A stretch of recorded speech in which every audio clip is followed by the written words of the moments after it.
Who's up? Who's down? This time on Poll Hub, the big Democratic presidential field has narrowed a little bit as the top three have begun to pull away. All of them are pretty popular with Dems, but what about other voters? Brand new numbers from our poll with NPR and the PBS NewsHour straight ahead. And then stereotyping scientists. New details on what Americans think about science and scientists. It's not all what you think it might be. So let's get to it. And hi, everybody. Welcome to Poll Hub. I'm J.D. Dapper, Director of Innovation here at the Marist Poll. And I'm Barbara Carvalho, Director of the Marist Poll. And I'm Lee Merengoff, Director of the Marist College Institute for Public Opinion. So we first started talking about the Democrats running for president in 2017, maybe 2016 on November 9th or whatever. Anyway, we've been talking about it a long time, and I've been complaining about it. I'll be honest. I've been like, it's too early. Okay, it's not too early anymore. It's past Labor Day. It's past Labor Day. The year before the election. Sure. So I'm not wearing white anymore, but we're talking about the Democrats. So there's been there were a lot of candidates, right? There was the biggest field ever. It's winnowed down, and this next debate that comes up is really going to be kind of a deal breaker for a bunch of candidates. A bunch have already dropped out because there's only 10 candidates on stage. But we've been out. But they haven't all jumped out. And there is another debate in another month. And if they are able to reach the appropriate or qualifying, I should say, there proportion, may be more than 10 again in the polls and in their fundraising, right. They'll be back. So one of the things you can say about having this giant field is that the Democrats have gotten a lot of attention. And in the era of Trump, that's hard to do, right? To compete with the guy that takes up all the oxygen in the media cycle. They've done a pretty good job of that. There's been a lot of it. What have we found? We've done a brand new poll with NPR, PBS NewsHour, and we have asked questions about these Democrats, about how independents and Republicans and Democrats and everybody feels about them. And we've got some news. Well, we started out by asking Democrats and Democratic-leaning independents, those people that are likely to be able to vote in the primaries next spring in many of the states as the candidates kind of saunter across the country. But the ABC News debate has 10 of these candidates that qualified. And so we took a look at those 10. And what we found was that Elizabeth Warren was quite well positioned to make some serious inroads in this Democratic contest. She is the most popular Democrat among Democrats, with 75% favorable rating and only an 11% negative rating. Which is half of what Joe Biden has on the negative side. So that's kind of She actually ties with Buttigieg for an unfavorable rating. They both have 11%, but she does outpace Biden narrowly.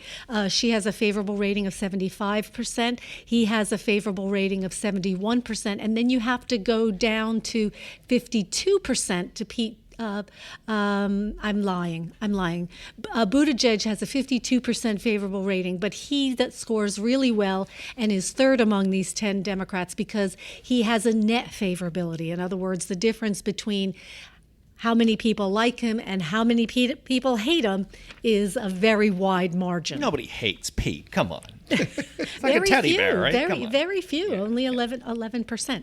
So Elizabeth Warren certainly has made very strong inroads. She's incredibly popular among the progressive wing of the party, not surprisingly. 85% of progressives have a positive view of her. But she's actually also made greater inroads into moderates than Biden has made into progressives. So it's going to be an interesting dynamic between the two of them. That's a mouthful in that last part, but basically the bottom line here is that if she has the progressives as the core of her support and Biden is deemed to be the candidate of the more moderates, she's doing better with his home group than he is with hers. And that makes a candidate who is really on the verge to maybe even have a breakout, depending on her performance, debate. Certainly in the polls that ABC and CNN have put out in the last couple of days, we did see that there was some kind of activity. This is not a poll of Iowa. It's not a poll of New Hampshire. Hampshire, and we've talked about how the sequencing may ultimately be even more important, the order of polls. But right now, she's You mean certainly primaries and caucus. Yeah, and certainly though that she is, someone who should be watched, and I think. She's had good debate performances, and now we're seeing the possibility for that to have caught on a little bit. So we're in September. How much does that matter now? I mean, is there from past polling and past cycles, and I know every cycle is different, but you've got three people who like if this was the marathon, in New York, they're up there, the chase cars are up with them, and then there's a whole bunch of people running way back. They're still stuck on the bridge, and that's Elizabeth Warren and Bernie Sanders and Joe Biden, and everybody else is pretty far behind. Does past polling, do past cycles indicate that the odds are these are the three that you're going to follow? Well, it's funny you should say that, because memory is not as we remember it sometimes on these things. And there's always this sense that especially as you get older. Yeah, for sure. There's a sense that someone in Iowa, sneaks up on the pack and overcomes it in the last 24 hours. But that's not really what happens. Never That's really already happens in a person Iowa, who has substantial support, might be in third or fourth place a couple months out, but at least they're already one of the major players. For And someone they've also now, had sustainability Yes, issues when they do come out of Iowa, because if they are not particularly well known beyond the state of Iowa, and if they haven't at that point been able to have a strong campaign, Huckabee is a great example. exactly, then they're not able to sustain it through the New rest of the New primaries. Hampshire comes up real fast, and you tend not to get the nomination unless you win one of those two. Although caucus it's or been primaries. done. So is it fair? 1992. Is it fair if you're Elizabeth Warren or you're supportive of Elizabeth Warren to look at these numbers and worry that she's not particularly popular outside of the Democratic Party, but inside she's very popular? Is it fair if you were a supporter and you were having an argument with a Joe Biden supporter, to say, nah, she can overcome that? Well, what's interesting about that is that all these major Democrats are not doing very well when you get past the Democratic voters and you work in the independents and Republicans and talk about the entire nation looking ahead to the general election, depending on who gets the nomination. In fact, Bernie Sanders has a negative of 53%. More than half of the country rates him unfavorably. Which is a number that sounds strikingly familiar, because that's the president's unfavorability rating, essentially. Not pretty picture for him when you talk about the it's country also as a hard whole. to get a majority of 53% dislike you. You better be running against a very, very unpopular person. We to have do that. Barbara on because of her math skills right there. That was on display. That was amazing. I tell you. And you don't even see the calculator she had. Banging Well, we out couldn't those do it on numbers. our fingers, Lee, so we got to have somebody to keep us honest. Yeah, so what we got here, Biden and Warren are pretty much even in terms of their favorability, unfavorability nationwide. Now, part But of their that, negatives, and their negatives are though high. are in the 40s, Now- 40 for Elizabeth Warren, and 45% for. and part of that Biden. is you're talking about a very polarized country, and you're now talking about Republicans in the mix, and they're not necessarily going to line up to say, gee, we like the Democrat. So you start with that, and you talk about some independents, and then you talk about some people who may not be of the same wing of the Democratic Party as they represent. And bottom line is, this is not like a high negative to come in, and we really haven't had, from the Democratic perspective, a bloody primary season. It hasn't been brutal at all. In 2016, when we went to the general election and we were looking at Donald Trump and Hillary Clinton, we were talking about the fact that this was the first time we really had two candidates running for president that had incredibly high negatives. Is that the new normal?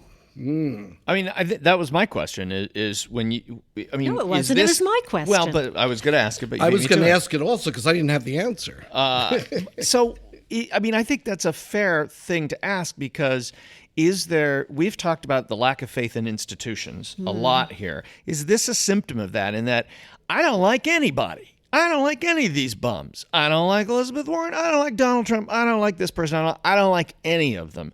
And if that is the case, what does that mean come a general election when you've got a guy, the president, who has historically been underwater, or has been historically underwater, however you want to say it, with his approval ratings, has plus 50%, over 50% of people who say they will definitely vote against him, yet you've got every one of these Democrats with these high negatives too. what happens in a general election? in that I case? guess we've had 8 of the last 10 elections have been wave elections where either a party in Congress, House or Senate, or the White House, the party has changed. And so I think that's reflected in the fact that there's no real popularity out there. And the process doesn't seem to lend itself to that. Donald Trump has high negatives and will have high negatives a year from now, all things being equal. And the Democrat will also probably have high negatives at that point. So maybe that is something to say about polarization or the new normal. We have party splits. We have geographical splits, cultural splits. We saw that in North Carolina 9 just this week, where, very suburban areas, home of the Republican actually went Democratic. Democratic rural areas went for the Republican. So a couple things about Trump, because in this poll we didn't just ask about the Democrats, we asked about Trump and a bunch of issues too. One of the things is that he continues to have pretty steadily be unpopular, at least among a majority of Americans, and his reelect number seems pretty low. But one of the things that we have talked about, and I think a lot of Republicans especially have talked about, is the reason that he remains as popular as he does, the economy. But that seems to be changing too a little bit, the perceptions on that. And I think it is something to watch to see if this trend is going to continue. In this poll, we saw a bit of a softening of support among Americans for his handling of the economy. We saw that people were divided about how he is, the job he's doing. 47% had a positive view, 48% did not, which is a change from July when he had a 10-point plus. 53% gave him positive scores on the economy and 43 didn't. So that's a pretty big change, and I think there is some sense or anticipation that the economy may be headed towards some rocky times. And as history has shown, and I think will likely show in the future, that does get laid at the executive's doorstep. It's the economy, stupid. I'm not calling you stupid. I'm quoting. Yeah.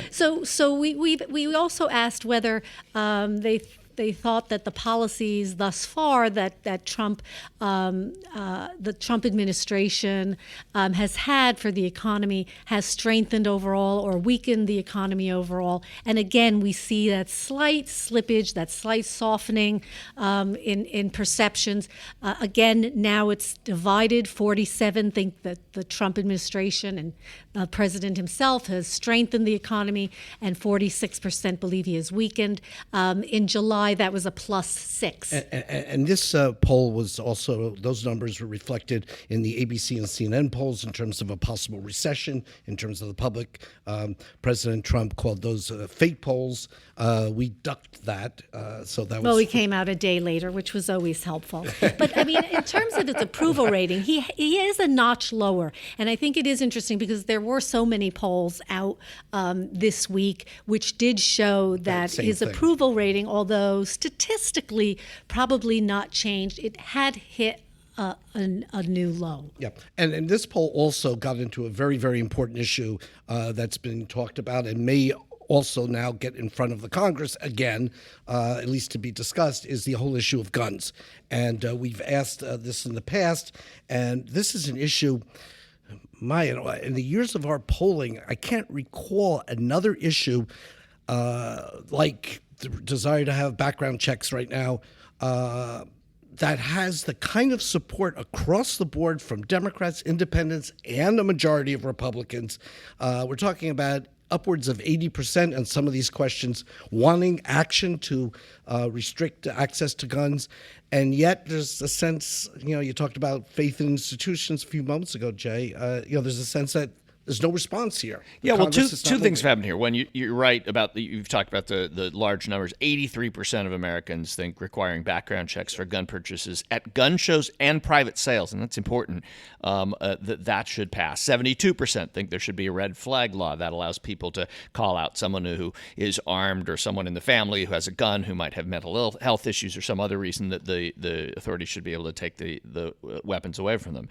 Then you go down, and some of them are not quite as popular, banning banning AR-15s and AK-47s and assault weapons is 57%. 39% don't think there should be a ban on that. And that divides in terms of parties. So even though it's a majority support, we do see a difference there between Democrats and Republicans, and then independents dividing. Where on those other issues that you mentioned, Jay, it's across the board. It's a majority on all of them. But the bigger picture is always the trend on this. And it's funny because we have been working on this new education platform. And one of the kind of case studies we use is to show the trend, how trend works in polls is about guns. Because there's shootings, and then support for gun laws goes up, and then the shootings kind of fade from memory and support has gone down. And we've shown that. But over the long term in this trend, when we ask a simple question, do you think it's more important to protect gun rights or control gun violence? In March of 2013, it was about even. 48% protect gun rights, 49% control gun violence.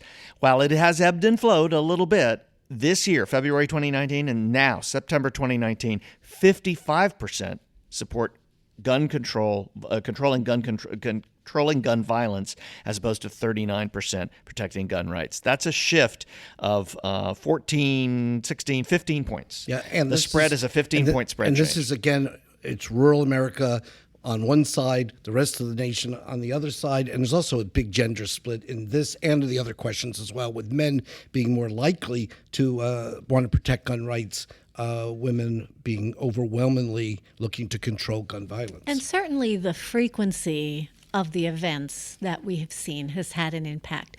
When we were looking to do this survey on guns and the different proposals, we thought about doing this over the summer, but there were several events that occurred, and we didn't want to do the poll in the midst of a crisis, in the midst of something that everybody was watching, and to avoid exactly what Jay was talking about, where you get just an artificial short-term reaction rather than the long-term attitude. But the unfortunate thing is, we actually have trouble finding that quiet time right now. And so the decision was that even though we did have those horrific events in Texas, that we would go ahead, since Congress is just back in session, and find out whether people want Congress to take these issues up, and whether they support them moving forward with. There's one that's had a lot of attention in terms of politicians putting forth a reaction on how to deal with the gun crisis, and that was whether school teachers should be allowed to carry guns. And what was interesting, as we asked that, only 37% are in favor of Congress acting positively on that. 57% say Congress should not do that. That's an issue that gets bandied around sort of like popularly by political folks. Yes, it's not very popular. I think what we've done in some of these recent NPR, PBS NewsHour polls with us is that we've taken what is often seen as a binary issue. Are you for it or against it? Right. And we have appreciated the fact that there are shades of gray in life. We did it with abortion, and it was fascinating because there's so many laws out there to restrict or to enhance abortion rights that are very specific to states. And we asked about all of them, and we did that again here. And I think it's so valuable to understand that, are you for or against gun control? Well, it's a simple question, but not particularly helpful when there are so many shades of gray and so many nuances. And this is a great example. People who want teachers to have guns in schools, that's a popular thing in some states, but across the country, not particularly popular. The idea of background checks is popular across the country, although there's a small minority who don't think it is. And they both could be categorized as, oh, you're for or against gun control, but that's not what they are. They are specific actions. And I think it's super helpful to talk about these issues in ways that are about how you fix things, not about where do you stand, which team are you on. I don't care which team you're on. How do you fix things? Well, talking about which team you're on, we did have some other kind of really tough climate events over this time period too, and the president got into a bit of a dust-up as to where Hurricane Dorian was going to, the path that the hurricane was going to take. Dare I say, Alabama, but. One of the things that was striking about that discussion was the fact that that NOAA, the National Oceanic Atmospheric Administration, if I can get all of those words out, actually kind of threw the Weather Service under the bus. And it kind of created a dust-up among professional meteorologists and some academic weather watchers. Under the issue of, do we politicize weather? And we certainly feel this when we talk about polling, because even though there is a science behind it, when we get into a very political time, especially the elections and the campaign time, there are people that are out there that have a candidate or an issue that they're trying to support, and they use polls to do that. So when we see that science is coming into question, of course, we dug deep into the polling vaults, and lo and behold, Pew Research Center actually has done a recent survey about the negative and some positive stereotypes that are associated with scientists. Lee, did you want to kind of tell us a little bit about that? Okay, so we're academicians, and we live in a pro-science environment, and a lot of Americans are favorably disposed towards scientists. They see them as intelligent, they see them as focused, solving real-world problems. But there was a downside in these attitudes, and I found that troubling. They're saying, it was written up, well, it's below a majority. But when I see that 43% of Americans feel that scientists have a sense of being superior to others, that's an awful lot of Americans who are saying these people are really out of touch. I should say we are out of touch. Yeah, we do right. Public opinion polls. It keeps us connected. But, there is a sense that, this division between the scientific community and the rest of society becomes, fairly pronounced, and not to a positive way. And some of the other negatives were that scientists are socially awkward. I guess that's the whole geek nerdy thing. We don't pay attention to moral values of society. Cold, closed-minded. But, I don't think that resonated with a lot of people. I thought one thing that was interesting as well was the fact that there's actually a partisan divide on this. And Democrats are somewhat more likely to have confidence or see positive qualities in scientists than Republicans. 51% of Republicans feel that scientists, get back at that point I was talking about, feel superior to others. Yeah, to what extent does this have to do with the transformation of the Republican Party into the party of Trump, which is more rural, less well-educated, and more, in a cultural way, anti-elite? And scientists are, if not by definition, it's just hard to not think of scientists being in the elite, in the construct of people who think about the elites as being anybody who doesn't live in, a rural town or small town and has an education. Yeah, and the opposite of that being, the folks who are not happy with the scientists. So when Hillary Clinton used the word deplorable, well, that really fed into this whole cultural divide you're talking about. Hang on a second.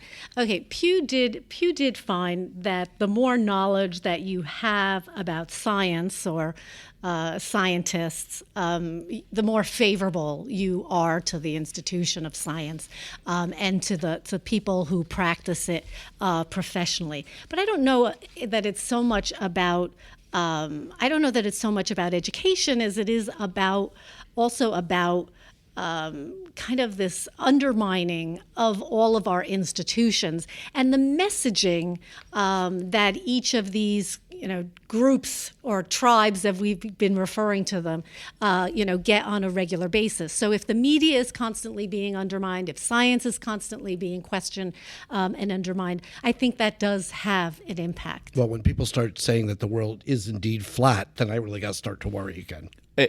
It is. Have you looked outside? It looks flat. It's pretty flat from here. Hey, speaking of science and education, if you enjoy listening to Poll Hub and have over the course of the last couple of years as we've been doing this, we've got a really exciting project that I alluded to a little bit earlier on the horizon.